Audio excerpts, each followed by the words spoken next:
Hello दोस्तों, मेरा नाम अभय कुमार गुप्ता। मैं आपको 11-12 का फिज़िक्स पढ़ाऊँगा।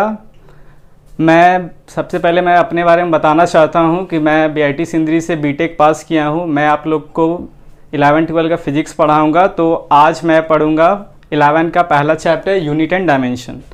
तो यूनिट एंड डायमेंशन हम लोग बाबू इसलिए पढ़ रहे हैं कि सबसे पहले हमको कोई भी नेचर को समझने के लिए हमको एक क्वांटिटी चाहिए, ठीक है।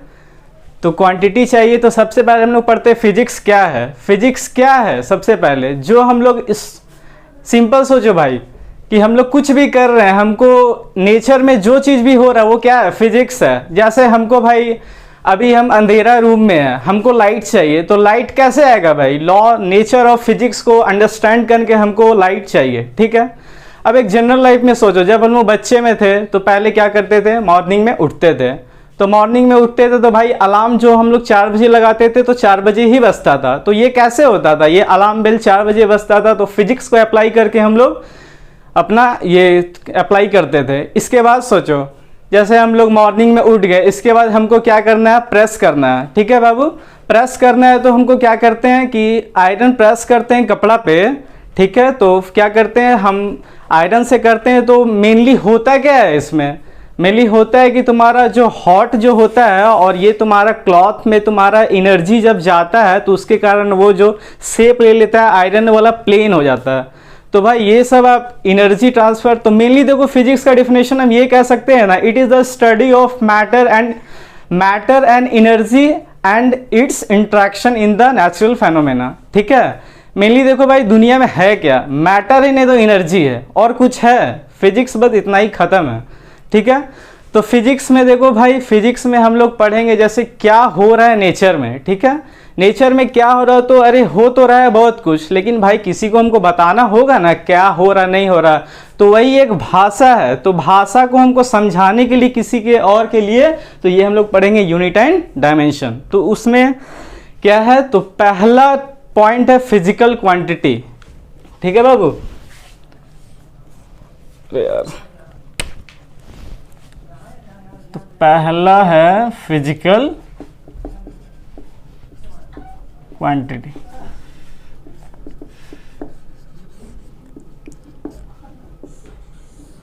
ठीक है। फिजिकल क्वांटिटी को क्या बोलेंगे कि नेचर में जो भी चीज हो रहा उसको समझाने के लिए एक हमको क्वांटिटी चाहिए, ठीक है। तो वो क्वांटिटी मेजर जो हम कर सकते हैं और किसी को अंडरस्टूड करा सकते हैं, ठीक है। तो ये हम लोग पढ़ेंगे। तो देखो बाबू ये लिखा हुआ है फिजिकल क्वांटिटी क्या है, the quantity which can be measure and which describe the laws of physical world, ठीक है। तो फिजिकल क्वांटिटी को कैसे हम लोग एक रिप्रेजेंटेशन देंगे, देखो कोई भी दुनिया में कोई भी फिजिकल क्वांटिटी है तो इसको हम लिख सकते हैं एन यू, ठीक है। एन क्या है, नंबर ऑफ टाइम्स, और यू क्या है, एक सिंपली अभी पढ़ते हैं कंपैरिजन है, ठीक है। जैसे अभी हमको कुछ नहीं पता है तो कंपैरिजन है। जैसे अभी क्या बोलेंगे, जैसे मान ले अभी एक गोट है या हाथी है या कुछ भी है और हम आदमी है, तो हम कैसे बोलेंगे, हमको वेट का कंपैरिजन करना है। तो हम ऐसा लिख सकते हैं कि weight of elephant is 4 times of weight of goat. ऐसे ही कैसा भी गोट होगा हमको नहीं पता यार, बट ऐसा देखो ये तुम्हारा क्या है, ये फिजिकल क्वांटिटी है, वेट एक फिजिकल क्वांटिटी है, ठीक है, पीक्यू रिप्रेजेंट कर रहा है। और ये एन तुम्हारा नंबर ऑफ टाइम्स है, और तुम्हारा कंपैरिजन मतलब वेट ऑफ गोट, ठीक है। ये कंपेयर कर रहे हैं कि तुम्हारा वेट ऑफ एलिफेंट जो है तुम्हारा 4 टाइम्स वेट ऑफ गोट है, ठीक है। तो अब हम मेनली पढ़ेंगे फिजिकल क्वांटिटी में मेनली 3 चीज़ आता है। पहला आता है फंडामेंटल क्वांटिटी, दूसरा आता है डिराइव क्वांटिटी, तीसरा आता है तुम्हारा सप्लीमेंट्री क्वांटिटी, ठीक है। तो अब तीनों एक एक करके पढ़ते हैं, ठीक है। तो पहला क्या है, क्या पढ़ रहे थे यार, भूल गए। फिजिकल क्वांटिटी में क्या था, फंडामेंटल क्वांटिटी, ठीक है। फंडामेंटल क्वांटिटी क्या है, एकदम फंडामेंटल बेसिक क्वांटिटी। जैसे क्या है अभी इंडिया में हम लोग कुछ भी यूज़ कर रहे हैं या फॉरेन में कुछ भी यूज़ कर रहा, तो इसके लिए मेनली हम लोग एक क्या करते हैं, एक प्रॉपर एक कॉमन एक क्वांटिटी करते हैं जो तुम्हारा फंडामेंटल 7 है, ठीक है। तो पहला तो इसको लिख सकते हैं द क्वांटिटी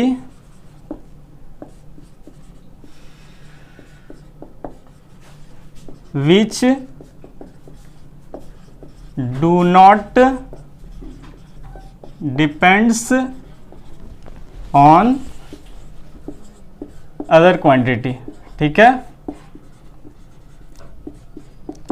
तो देखो इसमें क्या क्या है, पहला क्या है, पहला मास। ठीक है, इसको लिख लेते हैं पहले। ये तुम्हारा क्वांटिटी है, ये तुम्हारा इसका यूनिट और इसका सिंबल। ठीक है, मास को कैसे, जैसे अभी एसआई यूनिट में लिख रहे हैं। ठीक है, ये केजी। ठीक है, ये सेकंड तुम्हारा क्या है, लेंथ। और तीसरा क्या है, टाइम। और चौथा क्या है,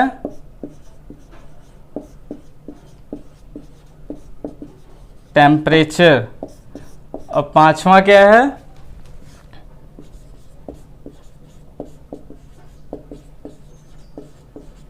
इलेक्ट्रिक करंट।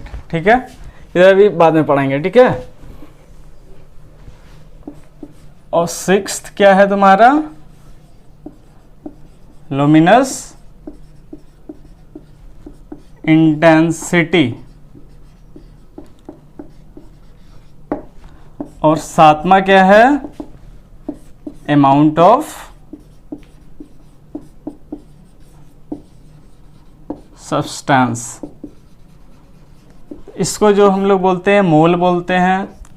इसका यूनिट कैंडेला होता है। मेनली इसमें करते क्या है, जैसे लाइट का एनर्जी का देखते हैं मेन कितना इम्पैक्ट है, मतलब कितना एनर्जी है उसके हिसाब, जैसे 10 कैंडेला 20 कैंडेला। ठीक है, और ये इलेक्ट्रिक करंट को जैसे एम्पियर बोलते हैं। ठीक है, और ये टेम्परेचर को केल्विन, बहुत जन तो थीटा भी बोल देते हैं। टाइम को तुम्हारा ये सेकंड से या टी है। ठीक है, और लेंथ का तुम्हारा मीटर, और मास का ये जो तुम लिखे थे केजी। ठीक है, ये ऐसा यूनिट है। ये 7 फिजिकल क्वांटिटी है, ये तुम्हारा फंडामेंटल है, ये तुम्हारा एकदम बेसिक है। अब जो भी तुम्हारा, अब जैसे सेकंड में तुमको बताए थे डिराइव क्वांटिटी, ये सब तुम्हारा फंडामेंटल क्वांटिटी से ही तुम्हारा दूसरा क्वांटिटी बनेगा। ठीक है, तो ये अब बनाते हैं। देखो बाबू, डिराइव क्वांटिटी क्या होता है, डिराइव क्वांटिटी वो क्वांटिटी है जो तुम्हारा फंडामेंटल क्वांटिटी से हम लोग बनाते हैं। तो डिराइव क्वांटिटी तुम्हारा 7 नहीं है, डिराइव एकदम इनफाइनाइट है। हम क्या कितना भी बना सकते हैं। हमको लॉ में, लॉ को हमको जैसे पता करना है, लॉ को हमको डिफाइन करना है, तो बहुत सारा क्वांटिटी हमको चाहिए अलग अलग फार्मूला में, अलग अलग मतलब प्रोडिक्शन में। तो इसीलिए हमको अलग अलग क्वांटिटी इनफाइनाइट है। जैसे देखो अभी पहले डिराइव क्वांटिटी करते हैं।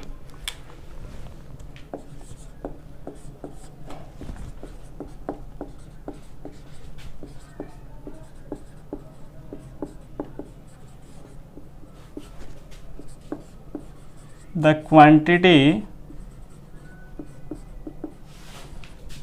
which depends on fundamental quantity।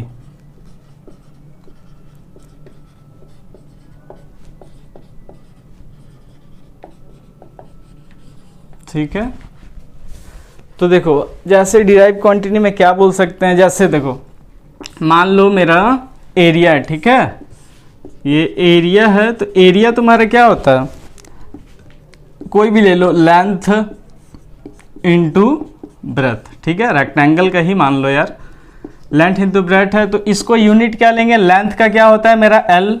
ठीक है, ब्रेथ भी एक डिस्टेंस ही है, तो इसको भी हम एल लिख सकते हैं। तो ये तुम्हारा क्या हो गया, एल स्क्वायर। ठीक है, तो इसको सिंपली मीटर स्क्वायर बोल सकते हैं। तो ये सब देखो क्या है कि अभी हम देखो फंडामेंटल से ही हम क्या बनाए, तुम्हारा फंडामेंटल से ये क्वांटिटी जो एरिया है वो भी तुम्हारा क्या है, डिराइव क्वांटिटी है। ठीक है, अब दूसरा क्या लिख सकते हैं, दूसरा मान लो ले लिए फोर्स। ठीक है, फोर्स तुम्हारा क्या होता है, सिंपली हम जानते हैं कि मास इनटू एक्सेलरेशन। ठीक है, तो पहले एक्सेलरेशन का देख लेते हैं यार, इधर साइड में।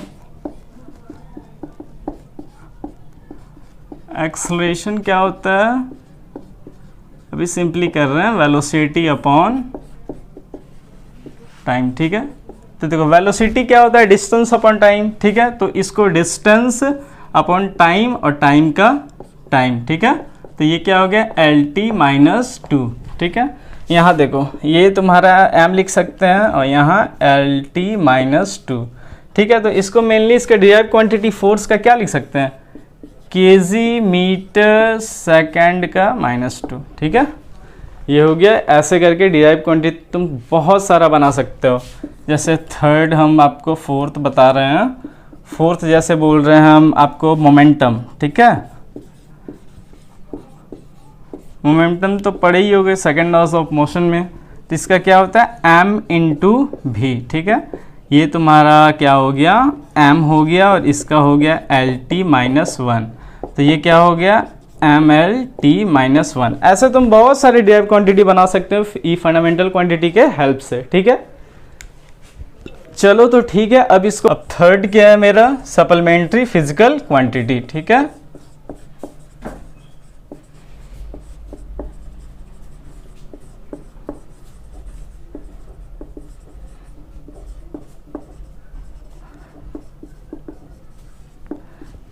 देखो बाबू, इसमें दो क्वांटिटी होता है मेनली, एक सॉलिड एंगल होता है और तुम्हारा एक प्लेन एंगल होता है, ठीक है।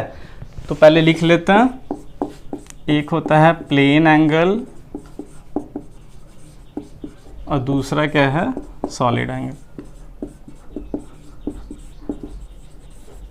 देखो प्लेन एंगल क्या होता है कि जैसे मान लो दो लाइन है, ठीक है, दो लाइन या दो प्लेन के बीच में जो एंगल होता है उसको तुम्हारा प्लेन एंगल कहते हैं। जैसे ये तुम्हारा हो गया, ये जो थीटा है इसको बोलते हैं प्लेन एंगल, ठीक है। ये तुम्हारा लाइन भी हो सकता है, ये तुम्हारा प्लेन भी हो सकता है, ऐसे करके बना दो, ठीक है, ऐसे करके ये तुम्हारा, ठीक है।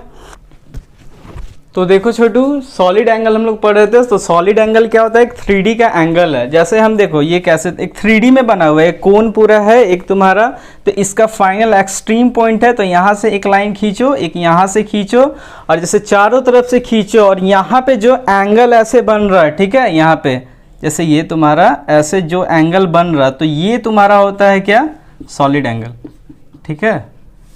तो सॉलिड एंगल का प्रैक्टिकल ऐसे सोचो ना यार, जैसे एक रूम का है ना, एक होल से लाइट आ रहा है, तो यहाँ पे तुम्हारा कितना लाइट तुम्हारा एंगल सबटेंड कर रहा है, तो वो होता है सॉलिड एंगल। मेनली मतलब ये तुम्हारा प्लेन एंगल है, ये 3D एंगल है, ठीक है। तो इसका एक फॉर्मूला दिया जाता है सॉलिड एंगल का। सॉलिड एंगल का फॉर्मूला देखो क्या है, ये जैसे मान लो ये तुम्हारा DA एरिया है, ठीक है, DA एरिया है और ये R रेडियस है, ठीक है। अच्छे से नहीं हो रहा है ना, ये जैसे DA एरिया है और ये R रेडियस है, तो इसका सॉलिड एंगल का फॉर्मूला हो जाता है तुम्हारा DA अपॉन R स्क्वायर है, ठीक है। तो ऐसे करके हम लोग सॉलिड एंगल निकाल लेते हैं। तो ठीक है, ये तुम्हारा क्या क्या हो गया, ये फंडामेंटल क्वांटिटी हो गया, डिराइव क्वांटिटी हो गया, एक सप्लीमेंट्री क्वांटिटी हो गया, ठीक है। तो फिजिकल क्वांटिटी मेरा हो गया। अब हम लोग पढ़ते हैं डायमेंशन की ओर, ठीक है। चलो पढ़ते हैं डायमेंशन।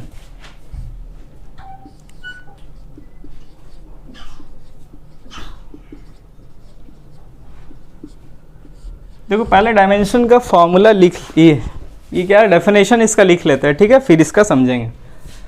तो क्या होता है dimensions, dimensions are the powers to which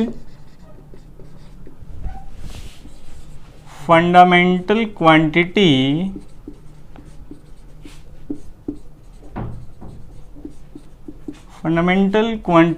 are raised, अभी बताएंगे, अभी लिख लेते हैं। Fundamental quantity are raised in order to express the derived unit of a quantity, ठीक है। ये फॉर्मूला है। जैसे देखो मेनली क्या है, जैसे डायमेंशन हमको लिखना है, जैसे मान लो फोर्स का है, तो फोर्स का अभी तुमको बताए थे क्या होता है, मास इंटू एक्सलरेशन। तो क्या लिखे थे, MLT माइनस 2। तो ये तुम्हारा क्या होता है, फोर्स का ये डायमेंशन है, ठीक है।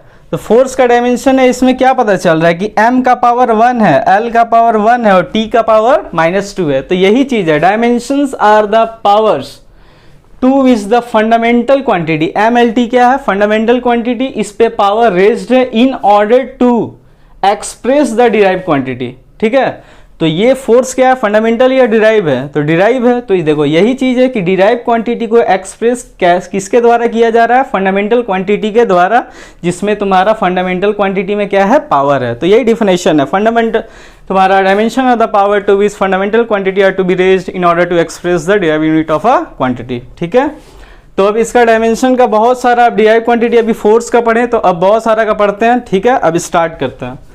अब सब तुम ही लोग बताओगे कैसे कैसे क्या होगा। तो देखो पहला बताओ जी, फोर्स का हो गया, प्रेशर का बताओ। तो प्रेशर का फॉर्मूला 8-9 में पढ़े थे ना जी, thrust by area, thrust by area. ठीक है, ये तुम्हारा, ठीक है, और इसको ऐसे फोर्स बाई एरिया ही कह देते हैं। ठीक है, ऐसे लिक्विड में कह देते हैं thrust by area, force by area. तो फोर्स का अभी हम लोग क्या पढ़े, mlt-2, और एरिया क्या होता है, लेंथ इंटू ब्रेथ, या स्क्वायर का बोले l इंटू एल, तो तुम क्या डायरेक्ट लिख सकते हो, l स्क्वायर। अब इसका मेनली क्या होगा, m का पावर 1, l का पावर 1 -2 क्या हो जाएगा, -1t-2। तो ये देखो प्रेशर का मेरा डायमेंशन का फॉर्मूला आ गया m1l-1t-2, ये याद रख, ये सही है ना, हाँ ठीक है। तो देखो और दूसरा, अब देखो प्रेशर हो गया। अब तुमसे हम पूछ रहे हैं स्ट्रेस का। ठीक है, स्ट्रेस भी देखो, स्ट्रेस हम लोग मेनली पढ़ते हैं ना बाबू, प्रेशर स्ट्रेस एक ही चीज़ है, लेकिन जब तुम आगे जाओगे तो तुम्हारा स्ट्रेंथ ऑफ मटेरियल पढ़ोगे, मटेरियल का कैसे स्ट्रेंथ होता है। जैसे तुम बीटेक लोगे तो मैकेनिकल इंजीनियरिंग या सिविल इंजीनियरिंग लोगे तो तुमको स्ट्रेस पढ़ना पड़ेगा। ठीक है, कि कोई भी तुम्हारा, ये मान लो तुम्हारा ये एक स्टील का बार है, स्टील का बार है, तो ये जैसे हम फोर्स लगा रहे हैं, ये एक्सटर्नल फोर्स है। ठीक है, तो एक्सटर्नल फोर्स लगा रहे तो यहाँ मान लो एक सेक्शन लो, ऐसे ही बता रहे हैं, दिल पे मत लेना ये सब। तो ये फोर्स है तो इक्वल एंड अपोजिट फोर्स ये लगेगा, ये तुम्हारा खींच रहा तो ये इसको ऐसे। ठीक है, तो ये फोर्स, ये जो इंटरनल फोर्स लगेगा ये तुम्हारा सेक्शन एरिया में फोर्स बाई एरिया, तो इसी को कह देते हैं तुम्हारा internal resisting force upon area, इसको स्ट्रेस कहते हैं। ठीक है, तो स्ट्रेस और प्रेशर सेम ही है, लेकिन ये है सब्जेक्ट अलग अलग है तो अलग अलग बोला जाता है।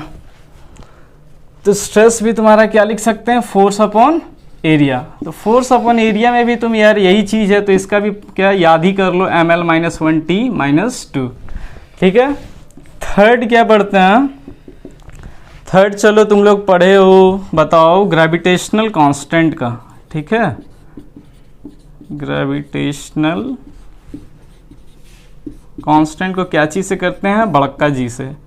ठीक है, तो इसका यूनिट कैसे होगा, तो तुम जानते हो तुम्हारा लॉ ऑफ ग्रेविटेशन में क्या बोलता है कि तुम्हारा force is directly proportional to तुम्हारा क्या था यार, m1 m2 divided by r square. तो यही जो प्रोपोर्शनल हटाते हो तो यही आता है तुम्हारा g m1 m2 upon r square. तो हमको क्या निकालना है, फाइनली g निकालना है ना। ठीक है, इधर बताते हैं।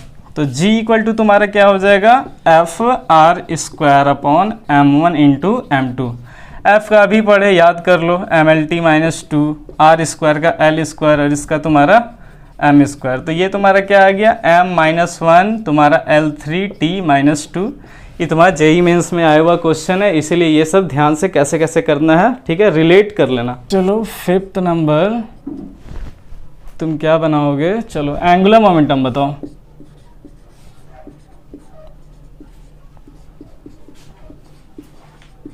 देखो लीनियर मोमेंटम पढ़े हो ना जी, सेकंड लॉ ऑफ मोशन में P इक्वल टू एम भी। तो ये तुम्हें एंगुलर मोमेंटम एक होता है तुम्हारा जैसे टॉर्क ऑफ, ठीक है, जैसे ऐसे नहीं बोला जाता, ऐसे लिख लो कि तुम्हारा लीनियर मोमेंटम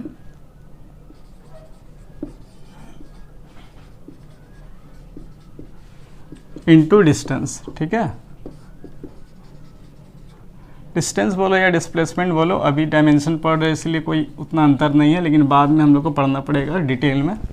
तो ये मेनली होता है एम भी आर। ठीक है, तो ये तुम्हारा इसका m हो गया, ये तुम्हारा क्या है वेलोसिटी। वेलोसिटी क्या होता है डिस्प्लेसमेंट अपॉन टाइम, तो डिस्प्लेसमेंट क्या हो जाएगा तुम्हारा l बाई टाइम, ये l, तो ये क्या हो गया तुम्हारा M L square T minus one. ठीक है, तो एंगुलर मोमेंटम का M L square T minus one है। ठीक है, छठा अब तुम बताओ, छठा क्या बताओगे, चलो तुम टॉर्क बताओ। ये सब अभी ये सब तुमको टर्म पता नहीं होगा, लेकिन आगे हम लोग को क्लास 11 में भी पढ़ना है ये सब। ठीक है, तो अभी थोड़ा मोड़ा याद कर लोगे तो ज़्यादा फायदा रहेगा। तो टॉर्क होता है फोर्स इनटू डिस्टेंस। ठीक है,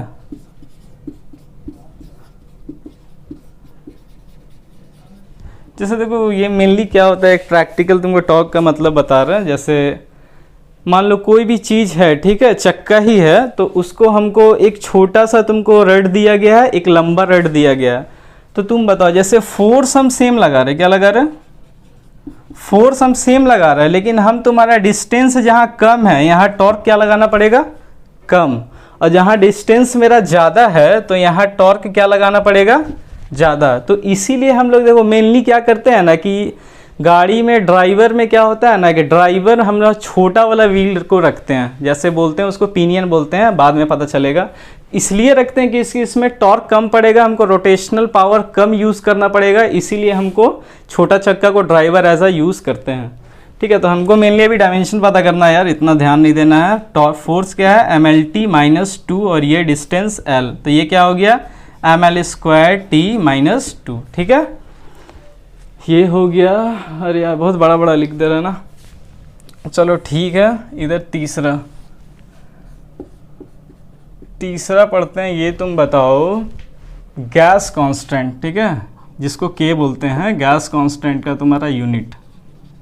ये सब देखो याद कर लो यार, ये सब एग्जाम में आएगा। जैसे देखो पी वी इक्वल टू क्या होता है तुम्हारा P V equal to N R T होता है ना यार, तो ये तुम्हारा के टी लिखो अभी। ठीक है, तो पी वी बाई टी हो जाएगा। तो पी प्रेशर है, प्रेशर का अभी तुम देखो याद किया था, मिटा दिए हो, प्रेशर फोर्स बाई एरिया, तो M L T minus two और बाई एल स्क्वायर प्रेशर का हो गया, फोर्स अपॉन एरिया। ये तुम्हारा वॉल्यूम है, वॉल्यूम तो तुम्हारा क्या होता है तुम्हारा ए क्यू, तो इसको तुम लिख सकते हो एल क्यू। और ये तुम्हारा टेम्परेचर है, टेम्परेचर का बताए थे ना फंडामेंटल में क्या था, थीटा डिनोट करो या तुम्हारा के डिनोट करो, तो के ही से करो अभी।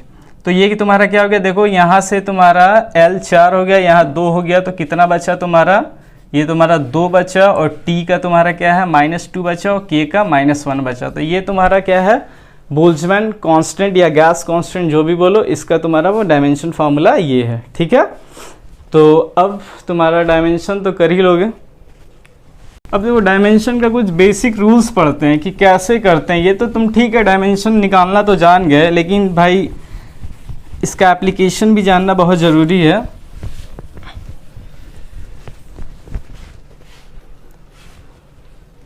देखो एक पहला एक टॉपिक है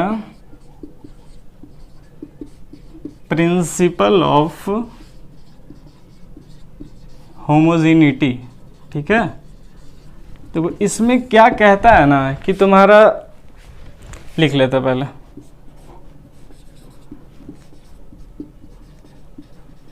the dimensions of each term of an equation must be same. इसका मतलब क्या है, मान लो कोई भी एक इक्वेशन है a plus B equal to C. ठीक है, ये इक्वेशन है, तो कहना ये चाह रहा है कि देखो एक इक्वेशन में तुम्हारा जो हर एक टर्म का जो डायमेंशन होगा ये हमेशा क्या होगा, सेम होगा। ठीक है, तो जैसे मान लो इसका डायमेंशन तुम्हारा l है, ठीक है, तो ये ऐड है या सब्ट्रैक्ट है, तो इसका तुम्हारा इसका भी डायमेंशन एकदम जरूरी है कि इसका भी l होगा। ठीक है, और इसका भी, ये जैसे देखो ये इक्वल टू है, तुमको समझ में नहीं आ रहा तो इसको तुम ऐसे भी तो लिख सकते हो A plus B minus C equal to, ठीक है, ये ऐसे, तो ये एल है, ये एल है, तो ये भी तुम्हारा क्या होगा, एल होगा। तो तुम ऐसे करके तुमको एप्लीकेशन पूछ सकता है कि find the value of A and B है, तुमको एक इक्वेशन दे देगा। तो देखो अभी करते हैं, जैसे ये तुम बताओ कुछ भी v equal to A minus B T, ठीक है, तो इसमें तुम बताओ कि find the value of A and B निकालो इसका with the help of dimension analysis. तो तुम कैसे करोगे, तुम जानते हो भाई कि v minus A plus B T equal to 0। तो by the equation of principle of homogeneity तुम क्या जानते हो कि the dimension of each term in the equation must be same, ठीक है। तो v तुम्हारा क्या है, ऐसे लिख देते हैं, v तुम्हारा वेलोसिटी है, ठीक है, वेलोसिटी है, और t टाइम है। तो t टाइम है, तो देखो v वेलोसिटी है, वेलोसिटी तुम जानते हो क्या होता है, डिस्प्लेसमेंट अपॉन टाइम, ठीक है। तो v तुम्हारा L T displacement upon time, तो t माइनस 1 हो जाएगा। तो ये मस्ट भी ये तुम्हारा a के बराबर होगा, तो a का भी डायमेंशन फार्मूला है तुम्हारा ये आ गया, और तुम्हारा यहाँ b का भी इतना ही होगा कि bt का इतना होगा। तो ये तुम्हारा क्या है, ये पूरा टर्म ये पूरा ना है बराबर होगा इसके, ठीक है। तो ये तुम्हारा bt हो जाएगा एल टी माइनस 1। हमको क्या चाहिए भाई, हमको b चाहिए, ठीक है, कहाँ लिखे यार, तो b equal to L T minus 1 upon T, तो b तुम्हारा क्या हो जाएगा, एल टी माइनस 2, ठीक है। ये तुम्हारा ऐसे करके देखो, तुम किसी का भी तुमको अननोन जो वैल्यू रहेगा तुम उसको फाइंड आउट कर सकते हो। ये हो गया, ठीक है। और कुछ देते हैं अभी तुमको, जैसे तुमको 11 या 10 में शायद याद है, गैस लो का जो गैस कांस्टेंट का फार्मूला था, p plus A by V square और v minus B equal to के टी था शायद, ऐसे ही था शायद। तो तुमको इसमें हम पूछ रहे find the value of A and B, ठीक है।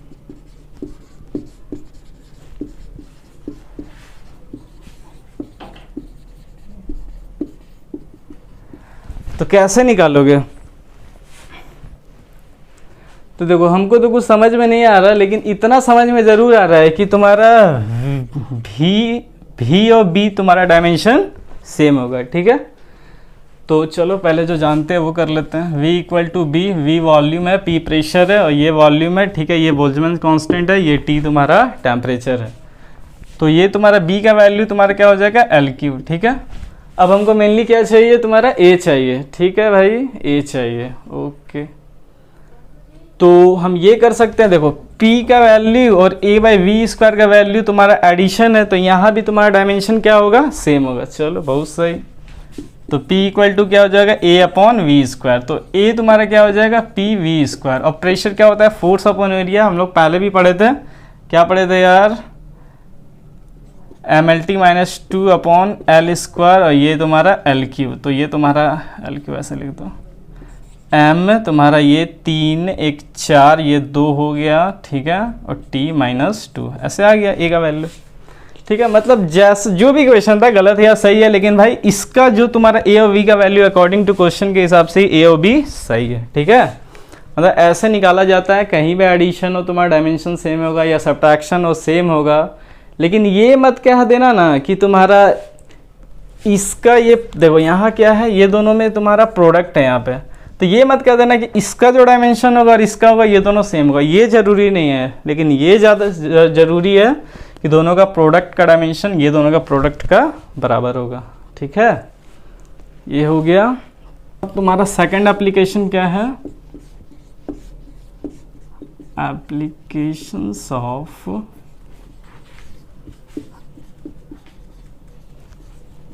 Dimensional analysis.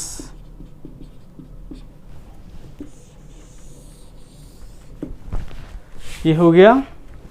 अब देखो हम लोग क्या पढ़ते हैं ना कि जितना भी हम लोग 8 9 10 में इक्वेशन जितना भी पढ़े हैं इसको हम लोग चेक करते हैं कि भाई इतना पहले तो हम लोग नादान थे, क्या जानते हैं नहीं जानते, लेकिन अब तो डायमेंशन जानते हैं ना, तो अब हम लोग इसको चेक करते हैं कि क्या सही था या क्या गलत था, ठीक है। तो यही है एप्लीकेशन। तो हम लोग पहला क्या है ना, चेकिंग द क्या भाई, चेकिंग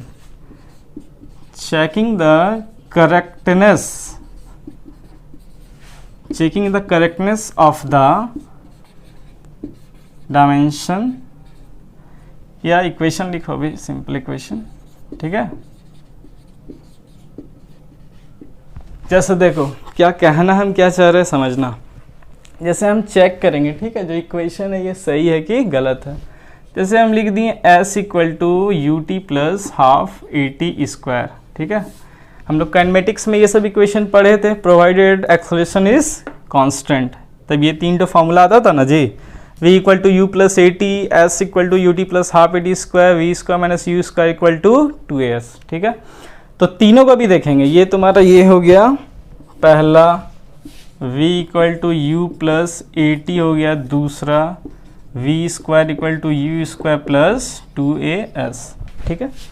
तो देखो ये तो एप्लीकेशन है, तो हम लोग अभी पढ़े ना प्रिंसिपल ऑफ होमोजेनिटी, तो इसमें क्या पढ़े कि तुम्हारा dimension of each term in the equation must be same. तो ये मतलब इसका एडिशन सब्ट्रैक्शन में सब क्या होता है, सेम। तो देखते हैं कि ये सब फॉर्मूला पढ़े थे, ये सब सही है कि गलत है। तो देखो ये तुम्हारा होता है डिस्प्लेसमेंट का L हो गया, ठीक है भाई। देखो ये है वेलोसिटी, ये क्या होगा LT माइनस 1, ये तो पहले पढ़े हैं, और ये तुम्हारा T, तो ये तुम्हारा क्या हो गया, ये प्लस माइनस 1 कटा, ये L हो गया। और यहाँ पे देखो ये कांस्टेंट है, कांस्टेंट का तो कोई तुम्हारा डायमेंशन होता है नहीं, ठीक है। तो A का तुम्हारा क्या होगा LT माइनस 2, ठीक है, और T का तुम्हारा T2, तो ये कैंसिल हो गई, यहाँ भी L। तो देखो L जो डायमेंशन है इसका भी L है, इसका भी L है, ठीक है। यहाँ L प्लस L 2L मत कर देना भाई, बस डायमेंशन देख रहे हैं हम लोग, ठीक है। अब देखो v वेलोसिटी है, वेलोसिटी क्या होगा LT माइनस 1, यहाँ तुम्हारा क्या होगा EV, ये फाइनल वेलोसिटी है, ये इनिशियल वेलोसिटी है, ठीक है। तो इसका भी डायमेंशन ये होगा। यहाँ एक्सेलरेशन है, एक्सेलरेशन क्या होता है LT माइनस 2, और ये तुम्हारा टाइम का t, तो यहाँ भी देखो LT माइनस 1 आ गया। तो तुम देख रहे हो भाई जो भी हम लोग इक्वेशन पढ़े हैं ये सब का तुम्हारा सब सही होते जा रहा है अकॉर्डिंग टू डायमेंशन के हिसाब से, ठीक है। चलो इसका पढ़ते हैं। ये तुम्हारा वेलोसिटी का LT माइनस 1 है, तो v स्क्वायर क्या हो जाएगा LT स्क्वायर t माइनस 2 हो जाएगा ना, और u स्क्वायर भी क्या हो जाएगा, देखो L स्क्वायर t माइनस 2, और 2as है, 2 को अभी गोली मारो। a का तुम्हारा क्या पढ़े हैं, देखो यहाँ LT माइनस 2, ठीक है, LT माइनस 2, और s क्या पढ़े हैं यहाँ देखो L, ठीक है। तो यहाँ क्या होगा L स्क्वायर t माइनस 2, मतलब भाई कि जो भी बता के गया है सब सही बता के गया है, ठीक है। तो अब एक और देते हैं, एक और देखते हैं कि सही है कि गलत है। चलो सिंपल पेंडुलम का टाइम पीरियड तो जानते ही होगे भाई, इतना दिन से पढ़ रहे हो तो। t इक्वल टू क्या होता है 2 pi root under L upon G.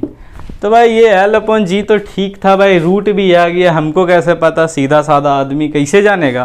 तो चलो ठीक है, डायमेंशन फार्मूला 11 क्लास में आ गए तो कुछ तो जानते हैं। तो ठीक है, t का देखो, t का डायमेंशन क्या होगा, t ही होगा, टाइम का t, ठीक है। तो ये मतलब कहना चाह रहे ये जो डायमेंशन है, डायमेंशन के हेल्प से देखते हैं, इसका निकालते हैं L बाई जी का, ठीक है। तो L बाई जी तुम्हारा L का ये L हो गया, और g तुम्हारा यही है एक्सेलरेशन ड्यू टू ग्रेविटी, जब डाउनवर्ड गिरता है तो ये तो g हो जाता है ना यार, इसलिए ये एक्सेलरेशन ही है, तो यूनिट सेम ही होगा LT माइनस 2। तो ये तुम्हारा क्या हो गया 1 अपॉन t माइनस 2 मतलब t स्क्वायर। तो ये हम किसका निकाले L बाई जी का निकाले t स्क्वायर, हमको पूछ क्या रहा है रूट L बाई जी, ठीक है। तो रूट L बाई जी का तुम्हारा क्या हो जाएगा root t square equal to t। तो देखो यहाँ से भी यही समझ में आ रहा है कि इसका डायमेंशन t है, और ये होल का तुम्हारा डायमेंशन क्या है t है। मतलब तुम्हारा ये डायमेंशन एनालिसिस से ये प्रूव हो रहा है कि ये फॉर्मूला सही है। लेकिन दिक्कत क्या है ये बताओ हमको, दिक्कत ये है कि डायमेंशन सही है लेकिन ये कांस्टेंट हमको ये डायमेंशन एनालिसिस से पता नहीं चल रहा है कि ये 2 पाई ही होगा। लेकिन ये समझ में आ रहा है कि भाई ठीक है डायमेंशन यूनिट सेम है, लेफ्ट हैंड साइड और राइट हैंड साइड, ठीक है। तो अब हम लोग इसका सेकंड एप्लीकेशन देखते हैं। देखो सेकंड एप्लीकेशन है कन्वर्जन ऑफ यूनिट, ठीक है।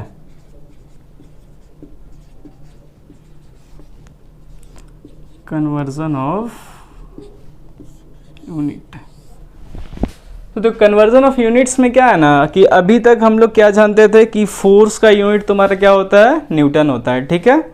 तो फोर्स का यूनिट अब देखो, लेकिन क्या होता है कि बहुत टाइम क्या होता है, जैसे हमको जैसे कहीं माइक्रो स्केल पे काम कर रहे हैं तो यहाँ पे हमेशा हम न्यूटन का यूज़ नहीं करेंगे। कहीं जैसे हमको कम फोर्स है, ठीक है, तो यहाँ पे हम डाइन का यूज़ करते हैं। तो एक ही मतलब तुम्हारा यूनिट का बहुत सारा जैसे इसका तुम्हारा होता है। जैसे फोर्स का क्या क्या होता है बता रहे हैं। अरे यार क्या, देखो फोर्स का तुम्हारा यूनिट क्या क्या हो सकता है। फोर्स का तुम्हारा न्यूटन भी होता है, ठीक है, लेकिन डाइन भी होता है, ठीक है। तो देखो होता क्या है, न्यूटन हम तब यूज़ करेंगे ना तो जहाँ ग्रेटर फोर्स का बात हो। क्या चीज़ फोर्स का बात हो? जहाँ पे लार्ज फोर्स अप्लाई हो रहा है। जैसे तुम हाइड्रोलिक में यूज़ करोगे। हाइड्रोलिक में क्या करते हो कि हम फोर्स लगा के कोई भी चीज़ को उठाते हैं। वॉशिंग, जहाँ वॉशिंग होता है वहाँ तो देखते ही होगे, तो वहाँ ग्रेटर फोर्स का बात होता है, तो यहाँ न्यूटन का बात होता है। और जहाँ कम फोर्स का बात होता है, लेसर फोर्स, तो वहाँ पे हम डाइन का यूज़ करते हैं। जैसे अभी तुमको दिखाएंगे, अभी वैसे हम लिख देते हैं, ठीक है, कि 1 न्यूटन क्या 1 न्यूटन के बराबर होता है 10 के पावर 5 डाइन। तो वो देखने से भी तुमको समझ में आ रहा है कि न्यूटन बड़ा है कि डाइन बड़ा है, ठीक है। 1 न्यूटन जो है इतना डाइन के बराबर है, तो जाहिर सा बात है कि तुम्हारा छोटा क्या है, डाइन है। तो इसीलिए हम लिखे हैं कि लेसर फोर्स का जहाँ बात होगा यहाँ डाइन का यूज़ करेंगे, ग्रेटर फोर्स का जहाँ बात होगा वहाँ न्यूटन का यूज़ करेंगे, ठीक है। मेनली क्या है भाई, ये तो ठीक है, हमको याद था, हम बता दिए, लेकिन तुमको कैसे पता चलेगा, ठीक है। तो देखो तुमको भी पता चलेगा अभी। तो न्यूटन मेनली एसआई यूनिट है, ठीक है, और ये तुम्हारा क्या है, सीजीएस यूनिट है। तो इसका यही जो एक ही चीज़ का जो 2 यूनिट है, इसका कन्वर्जन अभी हम लोग पढ़ेंगे, ठीक है। तो देखो क्या होता है, मेनली यूनिट कन्वर्जन के लिए एक फॉर्मूला होता है N1U1 = N2U2, ठीक है। हमको चाहिए भाई कि 1 न्यूटन के बराबर कितना डाइन होता है, ठीक है, कितना डाइन होता है। तो एक साइड न्यूटन है, एक साइड डाइन है, लेकिन ये हमको पता है कि ये एसआई यूनिट है, ये सीजीएस यूनिट है। तो देखो कैसे कैसे अब करेंगे, ध्यान देना। देखो ये इसका कितना है, ये मैग्नीट्यूड कितना है, 1 है, ठीक है, इसका यूनिट, ठीक है, ये, और यहाँ N2 हमको चाहिए और U2, ठीक है। तो हमको मेनली चाहिए कि ये कितना, तो यही N2 ही चाहिए हमको, ठीक है। तो N2 बराबर क्या हो जाएगा अपना, 1 × U1/U2, ठीक है भाई। तो N2 = तुम्हारा U1/U2 हो गया। मेनली यही चीज़ है, हमको इसका निकाल लेंगे, फाइंड आउट कर लेंगे, तो N2 मेरा आ जाएगा। तो अब देखो U1 तुम्हारा क्या है, U1 न्यूटन और U2 तुम्हारा डाइन, तो ये तुम्हारा SI है।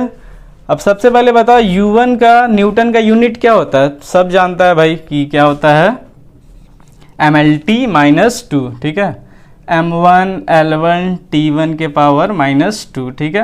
और U2 का भी डायमेंशन फॉर्मूला तो सेम ही ना होगा भाई, यूनिट अलग अलग हो जाए कोई दिक्कत नहीं है। तो इसको लिख देते हैं M2 L2 T2 -2।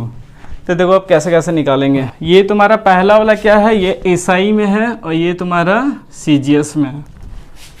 कोई भी किसी का भी कन्वर्जन होगा ऐसे ही बनाना है, ये एक बेसिक है, तुमको दिखा रहा है, ठीक है। तो ये देखो, ये SI में मास को क्या लिखेंगे, kg, और L को क्या लिखेंगे, मीटर, और टाइम को क्या लिखेंगे, सेकंड -2, ठीक है। और यहाँ देखो नीचे CGS में है, ठीक है। तो CGS में मास को किस में लिखते हैं, kg में कि ग्राम में, ठीक है, ग्राम में। और ये तुम्हारा मीटर है, और इसको क्या CGS में क्या लिखते हैं, देखो CGS, ठीक है, इसको सेंटीमीटर में, ग्राम सेंटीमीटर सेकंड, ठीक है। तो इसको सेंटीमीटर और इसको सेकंड का -2, ठीक है। ये चीज़ हम फाइंड आउट कर लेंगे भाई, तो मेरा N2 का वैल्यू आ जाएगा। ये क्या आ रहा है, N2 ही आएगा। तो देखो 1 kg = क्या होता है, 1000 ग्राम, ठीक है, और 1 मीटर = कितना होता है, 100 सेंटीमीटर। देखो अभी हम तो लिख दे रहे हैं 1 ग्राम = 100,000, ये 1 kg = 1000 ग्राम, 1 मीटर = 100 सेंटीमीटर। ये भी एक क्या है, कन्वर्जन ही है, लेकिन ये है क्या है, हम लोग बचपन से यूज़ कर रहे हैं इसलिए हम लोग लिख देते हैं, लेकिन ये भी चाहोगे तो इससे हम लोग कर सकते हैं, ठीक है। ये तुम्हारा सेकंड का पावर -2, और ये तुम्हारा क्या हो गया, ग्राम, ये सेंटीमीटर, ये तुम्हारा सेकंड का पावर -2। ये देखो ये कैंसिल हुआ, ये कैंसिल हुआ, ये कैंसिल हुआ, तो ये N2 का वैल्यू क्या बचा, 10 के पावर 5। देखो 3 2 5 हो गया ना। तो मेनली यहाँ क्या लिख सकते हैं कि 1 न्यूटन = 10 के पावर 5 डाइन, ठीक है। तो ये देखो हमको कन्वर्जन समझ में आ गया। कभी भी एग्जाम में जैसे क्या होता है ना यार कि क्वेश्चन तुमको बहुत आसान रहेगा लेकिन यूनिट में तुमको फंसा के तुमको गलत करवा लेगा, इसलिए यूनिट भी हमको जानना बहुत ज़रूरी है। ये सब तुमको याद करना होगा कि 1 न्यूटन बराबर कितना डाइन होता है, और फिर तुम्हारा प्रेशर का तुम्हारा क्या होता है, बार होता है, और इसका यूनिट अर्ग भी होता है। तो ये सब का कन्वर्जन जानना बहुत ज़्यादा ज़रूरी है, ठीक है। चलो तो देखो ये टॉपिक क्या है ना, डिराइव द फार्मूला करेंगे, ठीक है। फार्मूला को डिराइव करेंगे प्रोवाइडेड दैट हमको कुछ रिलेशन गिवन होगा, ठीक है, सर्टेन रिलेशंस इज गिवन, ठीक है।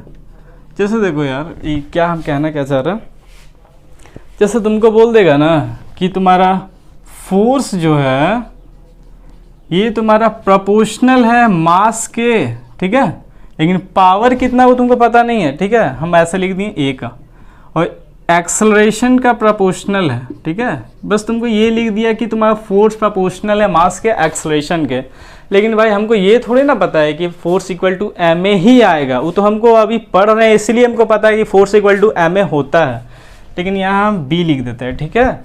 तो जैसे देखो इसको हम कैसे सॉल्व करते हैं, कैसे फार्मूला आता है वो ध्यान देना। देखो फोर्स इक्वल टू, हम इसको प्रोपोर्शनल को हटा के के लिख देते हैं, एम के पावर ए और एक्सेलरेशन के पावर बी। तो देखो अब हम मेनली मेरा मकसद क्या है कि एम ए का हमको तो रिलेशन चाहिए, लेकिन ए भी हमको फाइंड आउट हो गया अननोन, तो मेरा फोर्स का रिलेशन पता चल जाएगा। तो देखो होता है फोर्स, मेरा डायमेंशन इसका क्या होगा, M L T minus two, ठीक है। के एम का तुम्हारा एम ही है, ठीक है, ए मास है ना, और एक्सेलरेशन हम पढ़े एल टी माइनस टू का बी, ठीक है। बहुत सुंदर। अब देखो भाई इधर लिखते हैं M L T minus two, इधर तुम्हारा के था, एम का ए था, और यहाँ क्या था भाई, एल टी माइनस टू का बी था। अब देखो M L T minus two के, इसको एक जगह लिख देते हैं एम ए, और एल तुम्हारा ये क्या हो गया, देखो ये M L T minus two क्या है भाई, टोटल में है ना, ठीक, एल का बी और टी का माइनस टू बी, ये हो गया। तो यहाँ से क्या समझ में आ रहा कि ये देखो दोनों साइड तुम्हारा एल एच एस और एच एस में एम का पावर यहाँ 1 है और यहाँ ए है, तो ए इक्वल टू क्या होगा 1, बी इक्वल टू क्या होगा 1, और टी का तुम्हारा पावर माइनस टू बी, ठीक है, इक्वल टू माइनस टू। तो तुम्हारा, अरे क्या गलती कर रहा है क्या, चलो ठीक है। देखो यहाँ से भी देखो यार, यहाँ से भी बी 1 ही आ रहा, तो तुम कहीं से भी कुछ भी निकालो, बी का वैल्यू क्या आया, 1 आया, तो ए 1 आया, बी 1 आया। देखो यहाँ पुट कर दो, ये जो निकाले थे ये मेन तुम्हारा, तो तुम्हारा क्या हो गया, फोर्स इक्वल टू के एम और ये 1। तो देखो यहाँ से मेन पता चला कि भाई कि force equal to M A square नहीं, F equal to M A होता है, यहाँ से पता चला, ठीक है। अभी तो तुम्हारा 1 1 आया, अभी तुमको और भी फॉर्मूला दिखाते हैं, देखो कैसे कैसे गेम होता है इस सब में, ठीक है। तो मिटाते हैं।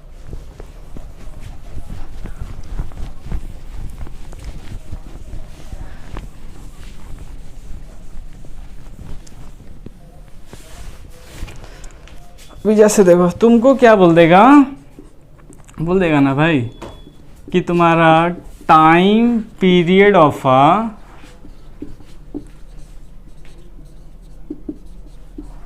Simple pendulum is directly proportional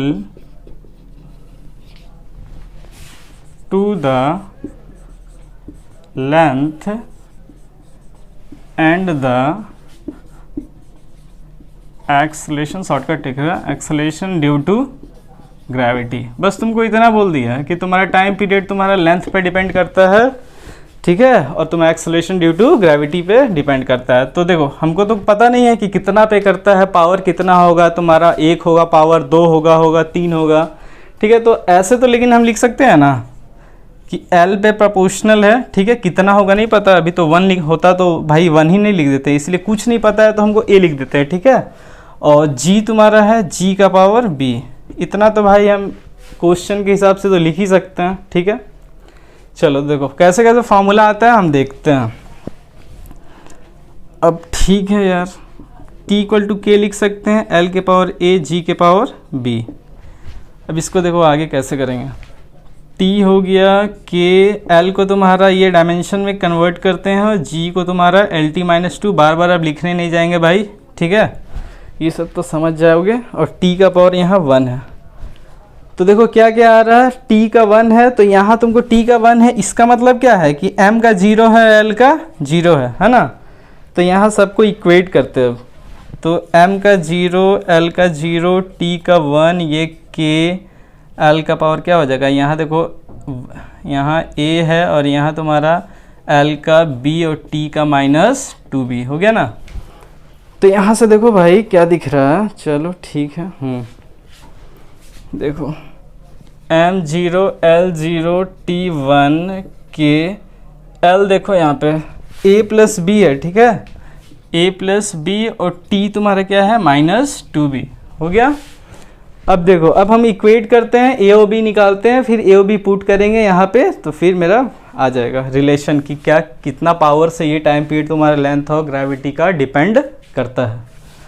तो देखो यहाँ m0 है, यहाँ भी कुछ नहीं है तो भाई m0 है, m का मतलब कोई रिश्ता नाता ही नहीं है इसमें, ठीक है। और ऐसा भी क्वेश्चन बोल भी दिया था कि मास पे डिपेंड नहीं कर रहा। तो देखो यहाँ पे a प्लस b है l का, और यहाँ क्या है 0, मतलब ये तुम्हारा मस्ट भी क्या होना चाहिए 0, और टाइम क्या है -2b, और यहाँ पे क्या है 1। तो चलो देखते हैं, तो b इक्वल टू क्या है -12, और यहाँ a प्लस b 0 है, मतलब अपने में तुम्हारा ये माइनस है तो वो क्या हो जाएगा प्लस, तो a क्या हो जाएगा +12, ये आ गया। तो उसको अब हम पुट करते हैं, ठीक है, पुट करते हैं। अब